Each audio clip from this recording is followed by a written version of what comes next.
Soybean विक्रीसाठी हमीभाव खरेदी केंद्राबाहेर मोठी रांग पाहायला मिळाली। धाराशिवमध्ये 3 दिवस शेतकरी सोयाबीन घेऊन रांगेत उभे आहेत। सोयाबीन खरेदीची मुदत वाढवण्याची शेतकऱ्यांनी मागणी केली आहे। दरम्यान 80,000 शेतकऱ्यांच्या सोयाबीनची खरेदी होणे बाकी असून 8 दिवसात ही खरेदी पूर्ण कशी होणार असा सवाल उपस्थित होतोय।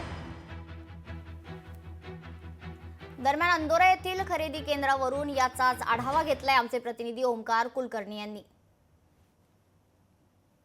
सोयाबीनची खाजगी बाजारपेठेत जेव्हा विक्री होते त्यावेळी त्याला योग्य भाव मिळत नाही अशा तक्रारी वारंवार शेतकऱ्यांकडून करण्यात येतात।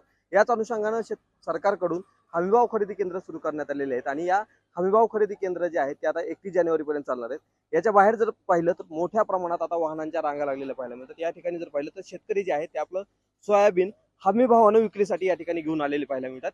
जर पाहिलं तर आपण अंदोरा या गावामध्ये आहोत आणि या खरेदी केंद्राच्या बाहेर जर पाहिलं तर जवळपास अर्धा किलोमीटरची रांग जी आहे ती लागलेली पाहायला मिळत आहे। एकंदरीत जर पाहिलं तर 12 तारखेलाच जी काही ही मुदत होती ती संपणार होती। त्यानंतर सरकारकडून 31 जानेवारीपर्यंत हे खरेदी केंद्र सुरू राहतील असं सांगण्यात आलेलं आहे आणि याच अनुषंगाने जर पाहिलं तर आता अवघे काही दिवस राहिलेले त्यामुळं या खरेदी केंद्रासमोर ही गर्दी जी आहे ती वाढताना कुठेतरी पाहायला मिळत आहे। 3 दिवस नंबर येत नसल्याचं शेतकरी सांगतायत। मला सांगा कधी आलेला आहे तुम्ही मामा? 3 दिवस झालं। 3 दिवस झालं, जेवायला नाही, पाणी नाही, अंघोळ नाही, इथंच आहेत आम्ही। तर आमचं इच्छा आम्हाला थोडं वाढवून द्यावं काय का होईना आणि महिन्याची मुदत माल घ्यायची वाढवून द्यावी, तारीख एक वाढून द्यावी। आता 31 जानेवारी पर्यंत जी मुदत दिलेली आहे त्याच्यात काय खरेदी होत नाही, जी शिल्लक राहिले त्याच्यासाठी 1 महिना म्हणजे फेब्रुवारी पर्यंत खरेदी करावी। 31 तारखे टाकतो तर आमचा नंबर आता आणायचा म्हणलं तर आम्हाला 4 दिवस अजून राहिले नाही शिल्लक। मग आमचा गोवा राहिलेला माल कसा येणार केंद्रावर?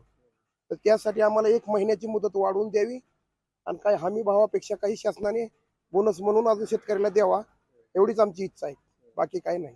ही जी मुदत आहे ती कुठेतरी वाढवून द्यावी जेणेकरून सोयाबीन घालण्यासाठी जी काय आहे ती कालावधी जास्त मिळेल असं मत शेतकऱ्यांनी व्यक्त केलेलं। त्याचबरोबर हमी भाव जो आहे त्याच्यापेक्षा जास्त काही मदत शेतकऱ्याला करता येते का याकडे लक्ष द्यावं असं या शेतकऱ्यांनी मागणी केलेली आहे। ओंकार कुलकर्णी, लोकशाही मराठी, धाराशिव।